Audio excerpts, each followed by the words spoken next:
at duality consciousness ዝበሃል active ክኾን ከሎ እንታይ ይሰርሕ ማለት እዩ ኣብ ህይወትና ገሊሉ ዝረአ ነገር ፍርሕን ፍትወትን fear and lust ፍርሕን ፍትወትን ብጣዕሚ ጎሊሁ ይረአ ሰብ ብጣዕሚ ይፈርሕ ብጣዕሚ ከዓ ፍትወት ኣለዎ ፍትወት ማለት እንታይ ማለት እዩ ዝኣስናተይ ትትኾን ዝኣስናተይ ትትኾን እቲ ስናተይ ትትኾን ኩሉ ስናተይ ትትኾን ናይ ምዋል እንትን ማለት እዩ lust እዚስ ንሓዊተ ትኾን ክንብል ሰብ ንኽእል እዚስ ንሓፍተተ ትኾን እዚስ ንእከለ ዘልዮም ንእከለ ዝኾን ዝብል ሓሳብ ክምፅእ ይኽእል እዩ ምክንያቱም duality consciousness እዩ on the basis of differentiation ፍልይ ይሰርሕ ዘሎ ስለዚ ኩሉ ግዜ ኣብ ፊር እና ኣብ ምንታይ ኢሎ ማለት ኣብ ፍትወት ኣብ ፍትወትን ኣብ ፍርሕን ዘሎ ሰብ ከዓ እንታይ ማለት እዩ ወይ ክሃድም እዩ ወይ ኣጋጣሚ ተወኒ ከዓ ክወቅዕ እዩ ስለዚ ብባዮሎጂ ፊር in flight mode ይነና መብዛሕትና ኩሉ ግዜ the fight in flight mode ዝበሃል fight in flight mode ትፈልጡ ኢኹም fight or flight mode ማለት ካብኡ እስኻ ብርትዕ ዝበልካ ተወካ እንታይ ትወርቕ ጨፍልቆ እንድሕር ብርትዕ ዝበለካ ኮይኑካ ክደም ወይ ክንሃድም እዩ ወይ ጨፍልቆ ንክንቀሳቀስ ብኾነ ዓይነት ሜንታሊቲ ክንቀሳቀስ ማለት እዩ ናይ ዩኒቲ ኮንሽስነስ ከዓ እንታይ ማለት እዩ ኣነ ንስኹም እኳ ሓደ ኢና ኣነ ንስኹም እኳ ሓደ ኢና ኣነ ንስኹም እኳ ሓደ ኢና ዝብል ኣብ ሕድነት ወይ ከዓ ኣብ ሲሚላሪቲ ናይ ምርኣይ ዓቕሚ ዘለዎ እዩ ስለዚ ኣነ ማይ ተድልየኒ እንተኮይናስ ካውን ማይ ተድልየካ እያ ኢልካ ንሕሳብ ማለት እዩ ኣነ ካብ ዘለኒ እሞ ክጠምየኒ እዩ ኢልካ ተሓሲብካ ብሓደፍቲ ዘለውን ካብ ዘለዎ እሞ ክጠምዮ እዩ ስለዚ ንኡ እውን ፕሮቫይድ ክገብር እዩ ዝብል ሓሳብ እዩ ማለት እዩ ስለዚ ኣብ ዩኒቲ ኮንሽስነስ ናብ ዱዋሊቲ ኮንሽስነስ ካብ ቲዎሪ ሓሊፍና ሕዚ ኣብ ሳይንስ ክንሪኦ ከለና ዓለምና ሕዚ በፂሕዎ ዘሎ ብራኸ ርድኢት ወይ ግንዛበ እቲ ፋንዳሜንታል ወይ ከዓ እቲ መሰረታዊ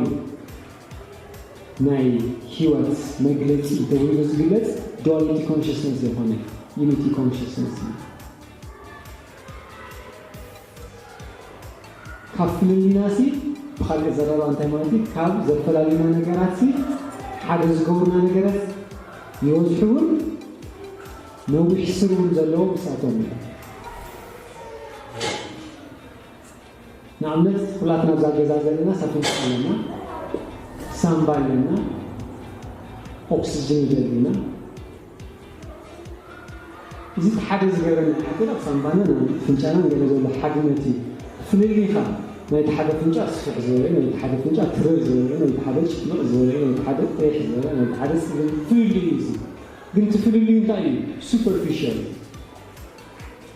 ምክንያቱ ቤሲክሊ ኩላትና ኦክሲጅን ይብልና እዩ ስርሑ ሓደ ዓይነት ስራሕ ይሰርሕ ኦክሲጅን ይምፅእ ካርቦን ዳይኦክሳይድ ይምፅእ ኣካላት ኩሉ ፈታቲሽና ተንሪኦ ናይ ሳምባት ዘሎ መትንታት ገለ ኩሉ እቲ ቬንስ ሓደ ዓይነት ስራሕ ይሰርሕ ስለዚ ሓድነትና ፈንዳሜንታል እቲ ዲፈረንስና ከዓ እንታይ ሱፐርፊሻል እዚ ዋላ ኣብ ሳይንስ እውን ተረጋጊፁ እዩ ድሕሪ 1920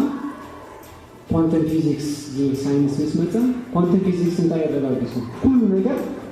ኣብ ላዕሊ ዝተፈላለየ ይመስል ኣብ ላዕሊ እዚ ማይ ኣብ ውሽጢ ማይ ኣሎ ኣብዚ ከዓ ዕንጨይቲ ኣሎ ዕንጨይትን ማይ ፍልይ ወይ ከዓ ዝተፈላለየ ነገር ይመስል ኣብ ላዕሊ ማለት እዩ ናብ ታሕቲ ተኸይድና ግን እንታይ እዮም ኩሎም አቶምስ እዮም ከይዳ አቶምስ ካብቶም አቶምስ ናብ ሰብ አቶሚክስ ፓርቲክልስ እንተኸይና እንታይ እዮም ኩሉ ነገር እንታይ እዩ ዌቭ እዩ ኩሉ ነገር እንታይ እዩ ኤነርጂ እዩ ስለዚ እቲ ማይ ኤነርጂ እዩ ዕንጨይትን ኤነርጂ እዩ ትናተይ ድምፁን ኤነርጂ እዩ ዝፈሎው ኤነርጂ ኤቭሪቲንግ ኢዝ ኤነርጂ ቤሲክሊ ንታሕቲ ክንወርድ ከለና ማለት እዩ እቲ ኤነርጂ ከዓ እንታይ እዩ ዝተበጣጠሰ ኤነርጂ ይኾነ ኣብዚ ማይ ዝበሃል ኤነርጂ ኣሎ ዕንጨይቲ ዝበሃል ኤነርጂ ኣሎ ይኹናል ኩሎም እንታይ ዝገበሩ ማለት ኢንተር ኮኔክትድ ዝተኣሳሰሩ ኤነርጂ ስለዚ እቲ ዩኒቨርስ ብሙሉ እንታይ ማለት እዩ ሓደ ኤነርጂ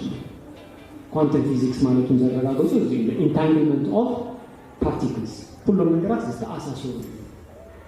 ሓደ ሰባት ዝገልፅዎ እንታይ እዩ ሜሽ ኦፍ ኤነርጂ ሜሽ ማለት ታንቴል ነገር ማለት ነው። ታንቴል ዝተኣሳሰረ ነገር ጉሙ ይላል እንጂ ተኣሳሰረ ዘይተነኻኸለ ነገር የለም ማለት ነው። ስለዚህ በዚህና የዘለና ሳይንሱ ዘረለና እንታይ እዩ ኩሉ ነገር እንዳይ ማለት ዝተኣሳሰረ እዩ። ህይወትና ይኹን ዘይክሳባት ዝተኣሳሰረ እዩ። አንተ መንገድ እናምጣናስ ሓንቲ ኤግዛምፕል እንዳምጣና ነርና ንኣብነት ሓደ ሰብኣይ ሰርቀት እዩ ሕሰብ ስለዝቀተለስ ብታቀትለት ተሓታቲ መን እዩ ትቀታለት ጥራይ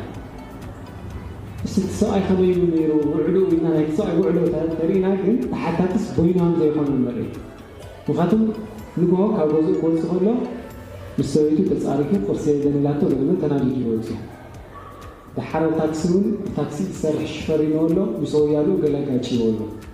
ድሓር ሓደ ዓንጫቕ ተሳፋሪ ነይሩ መሳሃሊ ታህል ምስኡ ተዋሪሱ እዩ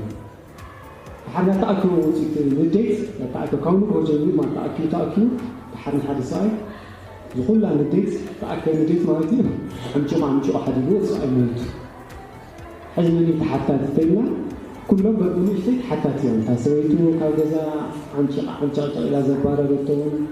ተፍታክሲ ዘግን